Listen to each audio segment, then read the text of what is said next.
Hi friends, ఈరోజు మనం క్లాస్లో యాక్టివిటీ ఓరియంటెడ్ నెట్వర్క్ డయాగ్రామ్ ఎలా డ్రా చేయాలో చెప్పుకుందాం.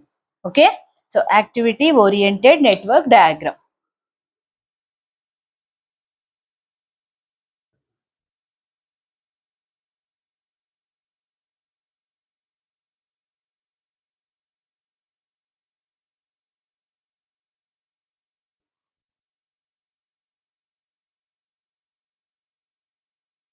Now, let us take an example, that is A, దానికి ప్రిసీడింగ్ ఏమీ లేదు. B, preceding activity A. C, preceding activity A. D, preceding activity B, B. E, preceding activity B, C.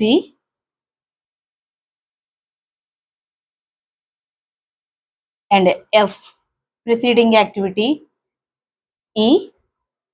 G, preceding activity D, F. And H, preceding activity G.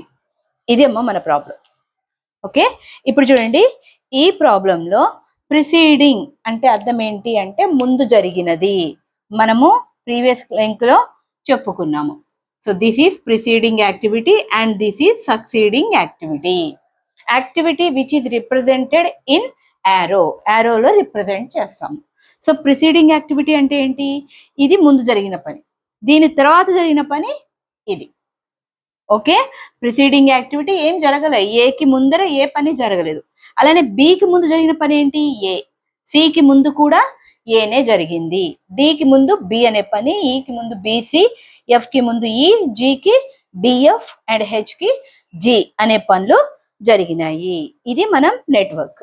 So ఇప్పుడు దీన్ని draw చేయటం కొంచెం జాగ్రత్తగా వినండి, మొత్తం ఎక్కడ స్కిప్ చేయకుండా వినండి, ఈజీగా అర్థమవుతుంది, మళ్ళీ మిస్ కాకుండా ఉంటుంది. అండ్ 10 మార్క్స్ క్వశ్చన్ ఇది.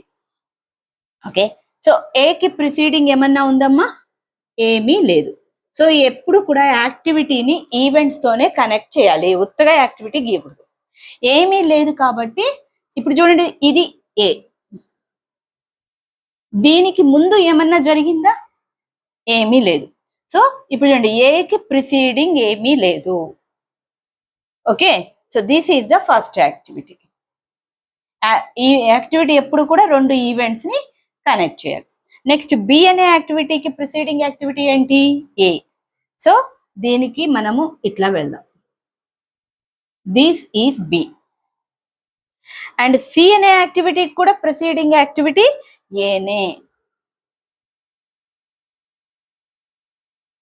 Sorry, this one is C. Okay, C. Now, D అనే యాక్టివిటీ ప్రిసీడింగ్ ఏంటమ్మా?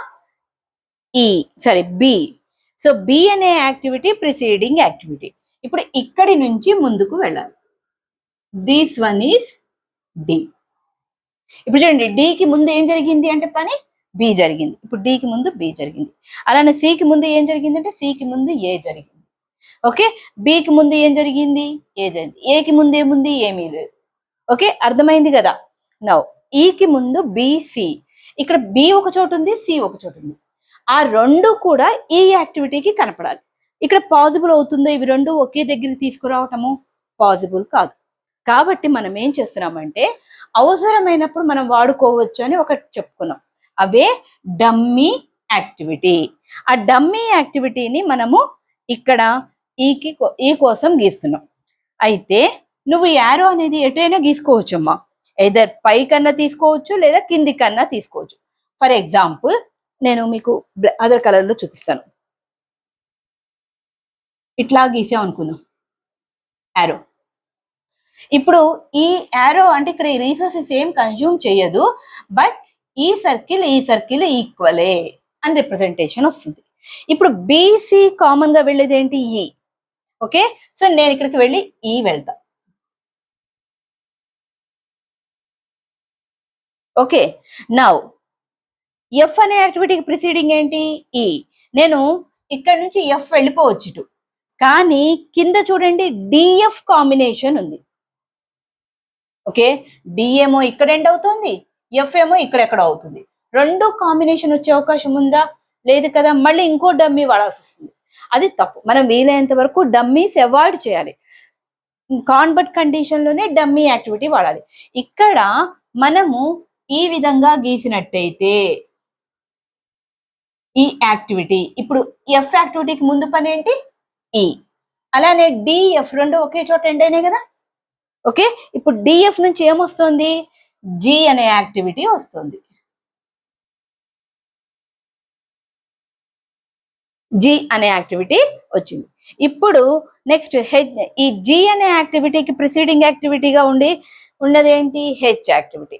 సో మీరు కావాలంటే దీన్ని ఇలా గీసి this one is H activity. So ఇప్పుడు నెట్వర్క్ లో చూడండి, మీకు ఎక్కడ కూడా స్టార్టింగ్ పాయింట్ ఒకటే ఉంది, ఎండింగ్ పాయింట్ ఒకటే ఉంది. అలానే ఎక్కడ కూడా యారోస్ అనేవి క్రాస్ అవ్వలేదు, ఒకదాన్ని ఒకటి ఇంటర్సెక్ట్ చేసుకోలేదు. అండ్ నెక్స్ట్ వన్, యారోస్ అన్ని కూడా ఫార్వర్డ్ డైరెక్షన్ లోనే వెళ్ళినాయి. ఓకే, సో ఇలా మనం నెట్వర్క్ రూల్స్ అన్ని ఫాలో అవ్వటం జరిగింది. So I hope you can understand this class. if possible you can do one more problem. I will note it. Okay, that is A preceding ఏమీ లేదు, B కి preceding A, C కి preceding A, and D B F sorry E C D F కి preceding కూడా ఏమీ లేదు, and G కి preceding E, F. This is our homework problem. If possible, you can solve this problem, and you have any doubts, comment box lo comment cheyandi. I am ready to solve your doubts. Okay, thank you. మీకు ఈ problem నచ్చినట్టయితే కనుక, ఈ class నచ్చినట్టయితే మీ friends కి share చేయండి, like చేయండి, and subscribe చేయండి. Thank you very much. And అంతటితో ఆగకండి, మీ డౌట్స్ అన్ని కామెంట్ బాక్స్ లో ఎక్స్ప్రెస్ చేయండి. I'm ready to solve your doubts. Okay, thank you.